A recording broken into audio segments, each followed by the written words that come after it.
For over 50 years, oil wasn't just black gold, it was American gold. Every barrel sold, every tanker shipped meant one thing: the world needed dollars. But now, that rule, the very foundation of U.S. power, is quietly breaking. From Riyadh to Beijing, countries are beginning to ask a forbidden question. Why are we still trading oil in U.S. dollars? The answer could end the American economic empire.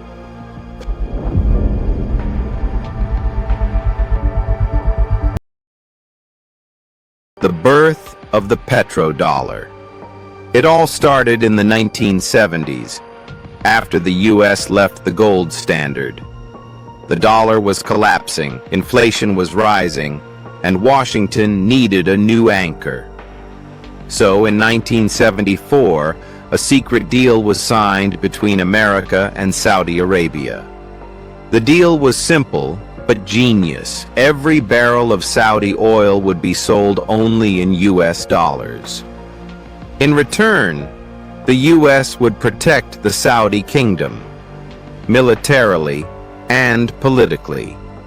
This oil for dollars pact created what economists now call the petrodollar system, a system that forced the entire world to hold U.S. dollars just to buy energy. And that single move gave America unmatched global power for decades. Part 2. How the petrodollar made America a superpower. Think about it. If every country needs dollars to buy oil, they must store dollars in banks, in reserves, in trade. That means constant demand for the dollar, allowing the U.S. to print more, borrow more, and still stay rich. Countries like Japan, China, and Germany were literally funding America's debt because they needed those dollars. The petrodollar became America's invisible weapon. Part 3. The first cracks appear. But nothing lasts forever. In 2014, Russia began selling oil to China without using dollars. Then Iran, under U.S. sanctions, turned barter and yuan trade. Fast forward to the 2020s, and the cracks are now massive.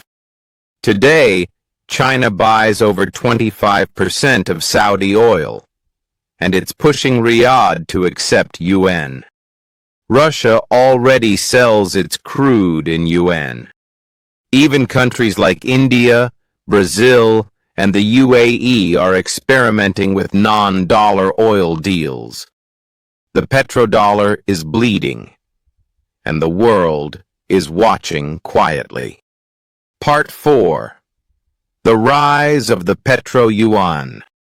Beijing has been planning this for years. It created a Shanghai oil exchange, where oil is traded in yuan, not dollars. The catch? Those yuan can be instantly converted into gold on the Shanghai and Hong Kong exchanges. In simple words, China just reinvented a modern gold-backed oil system. And here's the genius part. If you're an oil seller tired of American sanctions or the SWIFT system, China's offer looked very tempting. That's why countries under pressure, Russia, Iran, Venezuela, are all joining the shift. Part 5. What happens if the petrodollar dies? If oil is no longer priced in dollars, global demand for USD will collapse. America's debt machine will face a wall, inflation could spike, interest rates rise, and Washington's control over global finance weaken. But it's not just America that will feel the heat. The entire world's economic balance will reset.